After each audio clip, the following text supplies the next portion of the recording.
Hello everybody, it's your boy Mr. Talk and I am back for another review of Undead Unluck. And this chapter is called Get Set. And the last chapter was called On Your Marks. So is the next chapter title gonna be Go? Most likely if we're following this pattern of race starring. I guess it's because it's Top's arc. We're going with this race theme to the chapter titles. Alright, before we get into the review, I just want to make a small clarification in my last chapter review. I said Beast was the number 8 rule, but after looking back at the previous chapters, language is actually the 8 rule. So language came before beast, which makes sense because, well, like I was saying, he said God got tired of the quarreling, and growing tired was implied the 7th rule, but quarreling implies that language was there before him. So yeah, it does still make sense in his order of like explaining how the world was made and all the rules were added. Yeah, he's number 9 and language number 8 because they had to have language to be able to quarrel. Alright, so this chapter kicks off where we left off last time, and there's no flashback in this chapter at the start of this chapter this time, but yeah, the Haruka Top flashbacks have been alternating between chapters because I think the chapter before the last one there wasn't a flashback, and the last chapter there was a flashback, so I'm expecting there to be a flashback with Top and Haruka next chapter, unless it's the end of this arc next chapter. It could potentially be, I see like a couple more chapters in this, it could potentially be the end, but no, I don't think they're beating Beast in the next chapter, maybe the chapter afterwards, but I think the arc is going to come to an end soon. Beast will be defeated within the next few chapters, probably before 200, probably at 200 maybe. That would be a nice place to end off the arc, chapter 200. Alright, so as I said, the chapter starts off where we left off last time. Top is ramming into Beast with his unbreakable armor, and I think it's Fuuko having some thought about the rules and if the negation abilities chose them. She's wondering, why did the negation abilities choose them? The world loops and reforms multiple times, but the negation abilities always manifest in the same people, and she wonders why that is. Anyway, heading back into the fight, Haruka says something to Fuuko that something isn't right. Even though he's still in the ability, Unbreakable actually needs years of training to be any kind of proficient with it. And Fuuko remembers back to Billy. Apparently Billy copied the ability but was still unable to make an unbreakable item, it seems. And we also see Ishin there who reinforces this point. He says that the power of Unbreakable is passed down to a lone successor, and those who don't inherit the soul of Unbreakable cannot use it without a considerable amount of training. So this is very weird that Beast is able to just copy Unbreakable and just perfectly use it, basically. Fuuko says there must be some sort of trick that Beast is using to be able to use it to this level. We now move back to the fight with Top and Beast, and they've proceeded to all the way over the ocean. Top is just kicking Beast over the ocean like it's unstoppable, so they just keep moving and moving and moving, and they've eventually reached the ocean, I guess. Even Top is like, how are you so good at using this ability? You just borrowed it, and why are you so damn unbreakable? Beast then grabs an octopus, and he looks like he's eating it, but we can see close up that some kind of soul shenanigans is going on. And yeah, he copies the ability of the octopus and I guess makes himself pretty slimy, so Top just slides off of him. And anyway, I think this confirms that Beast can absorb multiple abilities into himself, because before he had the snake powers and then he got the unbreakable and it looked like the snake powers disappeared, but now we can clearly see he has the octopus powers and the unbreakable powers, so he can potentially absorb multiple negation abilities. He's kind of moving kind of like Majin Buu right now. Beast then uses the suction cups of the tentacles to like grab a hold of Top, and then he swings him back just so he can land another fat punch onto him and sends Top flying into the ocean again. Fuuko seems to have noticed something though and asks Julia to hand her a sword. Meanwhile, Top's in the ocean and seems he can't swim, which is quite unfortunate for him. Beast mocks Top and notes that this planet is full of water. He was born on this planet with water and that's the best he can do. He can't swim, and he says humans are truly, utterly detached from nature. It seems Top's arm is broken, so that's why his unstoppable stops. So I guess it's not just other things have to break. If he breaks something on himself, that'll also stop it. It's more of an addition to this condition and not like the condition completely changed. Beast says Top's not even worth eating, and he'll leave him to the other sharks in the ocean. And I find that pretty interesting. I think it's because the unstoppable ability is kind of a hindrance, in all honesty. Like, he wants to be able to stop. He doesn't have to want to break something all the time. And like in a situation like Top is now over the ocean, there's nothing really to break. You'd have to break his arm or something to stop the ability. So I can understand why he doesn't want unstoppable. It's kind of a funky ability to work with. But anyway, the sharks are about to pounce on Top, and he can't move because he can't swim very well. He can't even use his negation ability because he can't run or anything. He's in the ocean. But as the shark is about to chomp onto him, they just stop.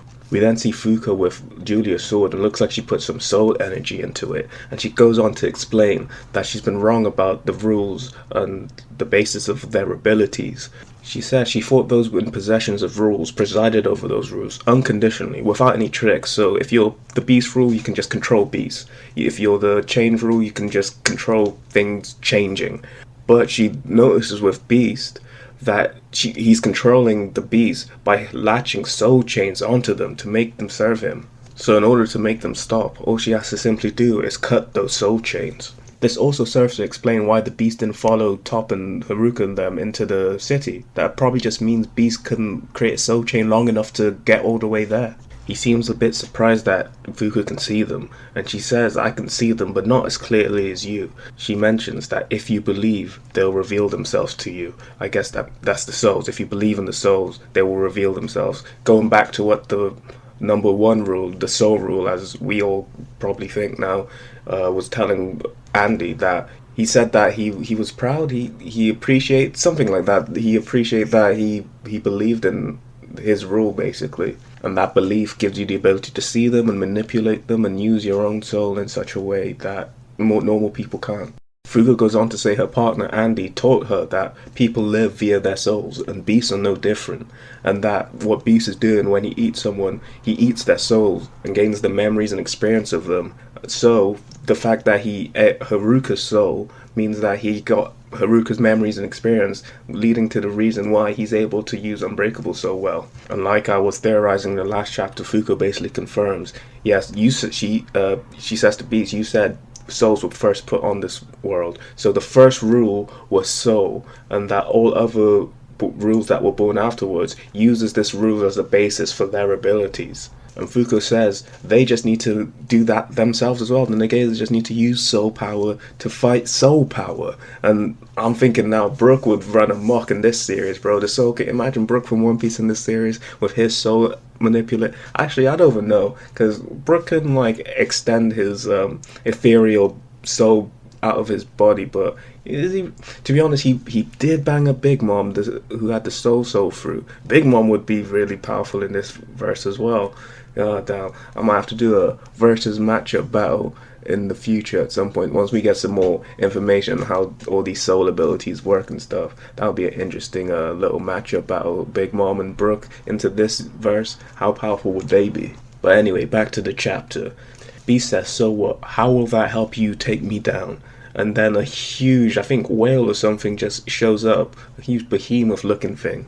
Fuuko then just kind of goes into a trance, puts her finger up like she's about to launch off a finger bullet, kind of like Andy. Then it goes to this weird all-white setting. It looks like it must be in her mind or something, and there's a group of people there. There's a big buff guy with some tattoos, there's a guy with a top hat, there's a maiden-looking woman, a young kid, another young, like, girl, and just another beautiful lady, but I'm really not sure who these people are. Are they people we've already met? I feel like we've seen them before, but I'm not completely sure. They look kind of familiar to me, but I might just be completely misremembering something. Anyway, the guy in the top hat says, "That's right, that will do." And Fuuko's just kind of confused. And they say thank you for living all this time, and they're so glad they picked her. Then it looks like Fuuko lets off a soul bullet.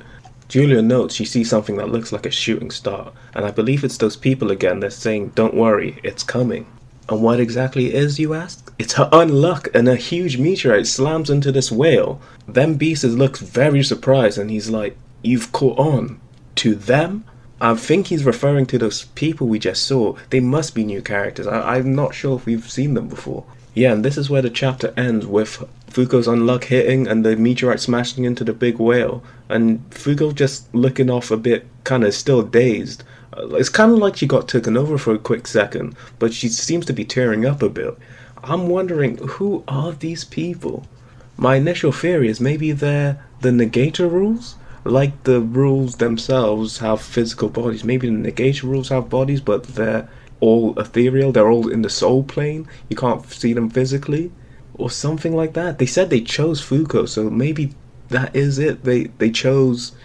That's why the negator rules always go into same people, because they are rules choosing people to go to. But the fact that Fuuko's tearing up like that makes it seem like she might know them. I'm thinking maybe one of them's her parents or something. Maybe it's the souls of the people who die in the tragedies linked to the negator abilities.